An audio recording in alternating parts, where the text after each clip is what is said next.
Assalamualaikum warahmatullahi wabarakatuh. Selamat pagi. Salam sejahtera semua untuk kita semua ya anak-anak. Bagaimana keadaanmu hari ini? Alhamdulillah sehat kan? Bumul mengharapkan kamu semua sehat walafiat, karena pada pandemi COVID-19 menuntut kita untuk lebih tahan menghadapi situasi dan cuaca yang ekstrim.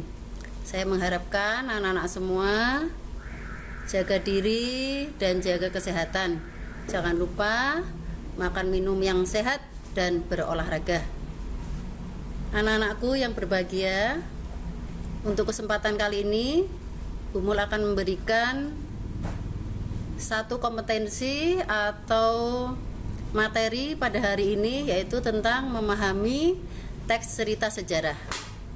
Anak-anakku, sejarah itu pada ikatnya adalah satu bagian dari kehidupan kita sebagai manusia, atau secara individu kita setiap saat akan bergaul dengan sejarah. Sejarah mendidik kita atau memberi gambaran kepada kita tentang rekaman ataupun peristiwa di masa lalu, baik yang sukses, yang baik, ataupun yang buruk, sehingga membawa kita dalam kehidupan kita yang lebih baik lagi. Kemudian dengan sejarah kita dalam berbangsa dan bernegara mendidik sikap kita untuk lebih cerdas dalam memilih sejarah-sejarah yang ada di Indonesia terutama, ataupun sejarah di dunia, untuk membawa kita ke karakter yang mulia. Anak-anakku, kita akan masuki kompetensi hari ini. Tujuannya apa sih dari kompetensi yang akan kita pelajari, yaitu tentang memahami teks cerita sejarah? Salah satunya adalah yang pertama, kamu nanti diajak menganalisis dan mengidentifikasikan dari struktur teks dan kaidah kebahasaan yang ada dalam teks cerita sejarah. Sebelum masuk itu, kita harus tahu apa itu teks cerita sejarah. Teks cerita sejarah adalah rangkaian peristiwa penting yang terjadi di masa yang lalu sebagai rekaman sejarah yang tersusun secara kronologis. Apa itu kronologis, anak-anak? Kronologis adalah rekaman atau rangkaian peristiwa yang dituturkan itu sesuai dengan urutan waktunya. Jadi biasanya sesuai dengan urutan waktunya. Jarang kita menghadirkan rangkaian peristiwa itu secara acak. Contohnya seumpama ada perang Diponegoro, maka kapan mulainya sampai perang Diponegoro itu berlangsung dituturkan biasanya secara kronologis atau sesuai dengan urutan waktunya. Untuk mengetahui ciri-ciri atau apa yang dikatakan sebagai teks cerita sejarah, kita baca dulu contoh teks sejarah yang akan Bumul berikan. Salah satunya adalah teks sejarah berikut ini. Kerajaan Malaka. Malaka merupakan pusat perdagangan rempah di Asia yang sangat ramai. Kapal-kapal dari Gujarat, Bengali, Persia, dan Arab berdatangan ke Malaka untuk berdagang. Hal ini menyebabkan Portugis tertarik menguasai wilayah tersebut. Kedatangan Portugis ke wilayah itu langsung menimbulkan kecurigaan rakyat Malaka, karena mereka datang bukan atas nama perseorangan, melainkan atas nama negaranya. Kapal-kapalnya juga bukan merupakan kapal dagang biasa, tetapi berupa kapal perang yang diperlengkapi dengan meriam-meriam yang siap untuk ditembakkan. Armada Portugis pertama yang mendarat di perairan Malaka dipimpin oleh Diogo Lopes de Sequeira. Mereka kemudian meminta izin untuk berdagang di Malaka, tetapi rakyat dan Sultan Mahmud Syah menolak permintaan mereka karena mengetahui bahwa tujuan Portugis sebenarnya ingin menguasai jalur perdagangan di perairan Malaka. Rakyat Malaka yang curiga segera menyerang armada Portugis dan membunuh orang-orang Portugis. Serangan itu dijadikan alat oleh Albuquerque, pemimpin pasukan Portugis, untuk mengadakan serangan balasan. Perang berkorban sangat dahsyat dan menelan banyak korban di kedua belah pihak. Rakyat Malaka tidak mampu menahan serangan Portugis karena harus menghadapi senjata modern. Malaka jatuh ke tangan Portugis pada tahun 1511. Sultan Malaka terpaksa menyingkir ke Pulau Bintan, tetapi perlawanan rakyat Malaka terus berkobar sekalipun sifatnya kecil. Anak-anak, dari contoh teks sejarah tadi kita identifikasikan secara bersama dari paragraf yang pertama. Apa yang akan kita ketahui dari ciri-ciri teks yang ada? Kalau kita cermati, yang pertama, kerajaan Malaka ini kan ada. Berarti objek yang ada di teks itu bersifat fakta, bukan imajinasi. Kemudian yang kedua, waktunya kronologis atau sesuai dengan urutan waktunya. Kemudian yang ketiga, memunculkan adanya objek serta tempat yang pada saat itu memang terjadi satu peristiwa. Yang terakhir adalah rangkaian peristiwa yang ada di sini dalam teks itu terjadi di masa lampau. Bumul tegaskan sekali lagi, peristiwa ini terjadi di masa lampau atau masa lalu, maka dikatakan sebagai sejarah.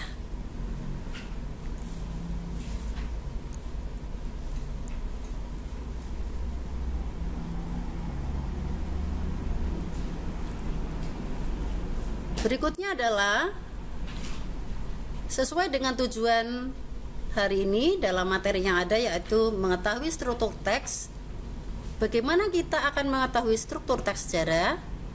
Kita melihat dulu, yang pertama adalah orientasi. Yang kedua adalah adanya rekaman-rekaman peristiwa. Dan yang ketiga adanya reorientasi. Apa itu orientasi? Dari struktur teks sejarah, yang pertama pengulangan lagi adalah orientasi. Orientasi itu adalah pembuka dari peristiwa sejarah yang terjadi atau awal mula peristiwa sejarah itu terjadi. Jadi nanti kita lihat pada teks sejarah di paragraf mana orientasi itu akan muncul. Biasanya terletak di awal paragraf. Kemudian struktur yang berikutnya adalah rekaman peristiwa, yaitu peristiwa-peristiwa yang terjadi pada cerita itu. Jadi nanti kamu lihat di paragraf-paragraf berikutnya yang memunculkan itu adanya satu peristiwa. Biasanya memunculkan di paragraf sesudah orientasi.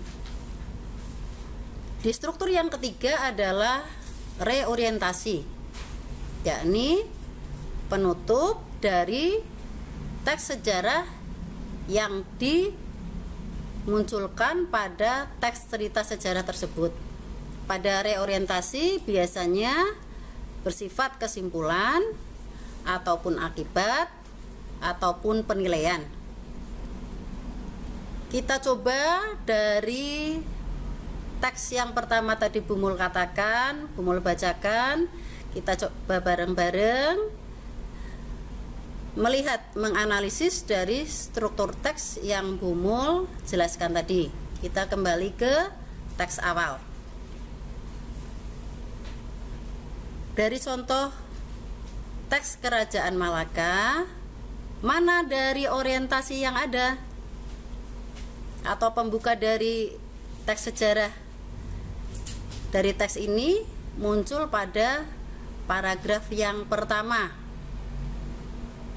Di sini diterangkan tentang asal mula kedatangan dari Portugis ke Malaka. Kemudian memunculkan struktur yang berikutnya, yaitu rekaman peristiwa. Peristiwa-peristiwa apa yang terjadi pada teks tersebut. Rekaman yang pertama yaitu peristiwa pada paragraf yang kedua, yakni tentang kedatangan Portugis ke wilayah Malaka yang menimbulkan kecurigaan rakyat Malaka. Ini muncul pada paragraf yang kedua. Kemudian paragraf yang ketiga juga masih dalam rekaman peristiwa, yaitu tentang penyerangan armada Portugis ke rakyat Malaka yang menelan banyak korban di kedua pihak. Sedangkan struktur yang terakhir adalah reorientasi atau penutup, yakni tentang rakyat Malaka yang tidak mampu menahan serangan Portugis. Yang tadi Bu Mul katakan, di akhir atau pada reorientasi memunculkan adanya 3 jenis. Yang pertama adalah kesimpulan, yang kedua adalah penilaian, yang ketiga adalah akibat. Melihat dari teks yang ada, Bu Mul bacakan sekali lagi, rakyat Malaka tidak mampu menahan serangan Portugis karena harus menghadapi senjata modern. Melihat dari kata-kata ini, berarti penutup atau reorientasi ini jenisnya adalah akibat, karena memunculkan rakyat Malaka yang tidak bisa menahan serangan dari Portugis. Jelas anak-anak untuk struktur teks? Nanti kita akan lanjut pada materi yang kedua, yakni tentang kaidah kebahasaan teks cerita sejarah. Teks cerita sejarah memunculkan adanya kaidah-kaidah kebahasaan yang menjadikan satu teks itu dikatakan sebagai teks cerita sejarah. Yang pertama, pada teks itu menggunakan kalimat-kalimat yang bermasa lampau.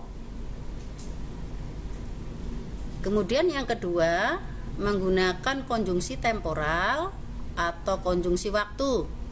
Contohnya seperti setelah, lalu, kemudian, sejak. Yang ketiga, menunjukkan adanya keterangan tempat dan waktu. Yang keempat, menggunakan kata kerja yang menyatakan tindakan.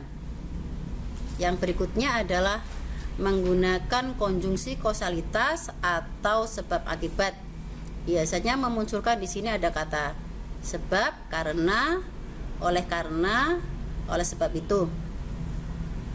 Kita latihan bersama-sama untuk menentukan kaidah kebahasaan teks sejarah, masih pada wacana yang sama ya anak-anak. Kita lihat teks berikutnya.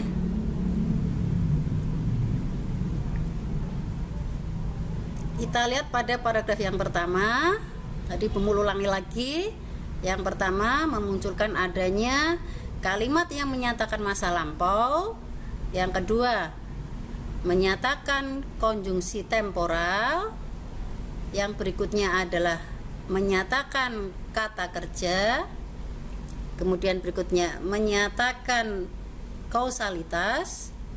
Kemudian menyatakan waktu dan tempat. Kita lihat pada paragraf yang pertama. Mana dari kaidah kebahasaan dari 5 kaidah yang ada pada paragraf yang pertama? Kita cermati bersama-sama.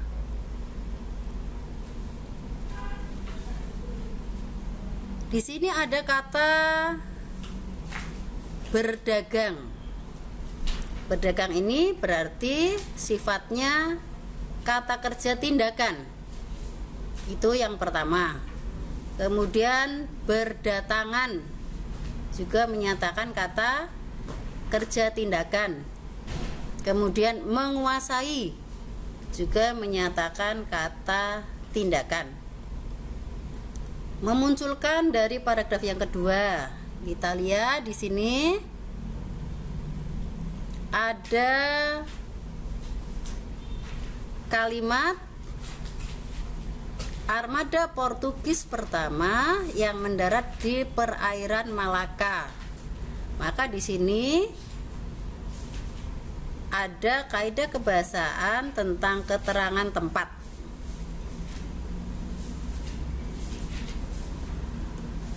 Pada paragraf berikutnya memunculkan juga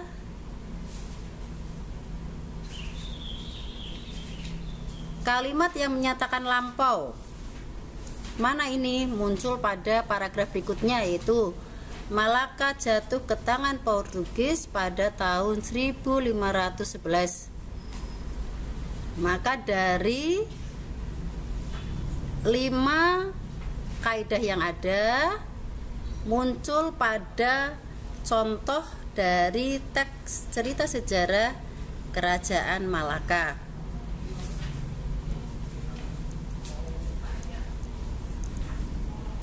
Mengulangi lagi tentang kaidah teks sejarah. Yang pertama yaitu adanya kalimat bermasa lampau. Yang berikutnya adalah keterangan waktu dan tempat. Kemudian menyatakan konjungsi temporal. Yang keempat adalah kata-kata yang menyatakan tindakan atau verba. Yang kelima adalah konjungsi kausalitas. Demikian anak-anak untuk kompetensi hari ini yang harus kamu tahu dari teks cerita sejarah. Berikutnya Bu Mul berikan latihan atau kamu analisis teks cerita sejarah berikut untuk mencari struktur teks dan kaidah kebahasaan yang ada di teks sejarah Perang Diponegoro berikut ini. Demikian pembelajaran hari ini. Wassalamualaikum warahmatullahi wabarakatuh.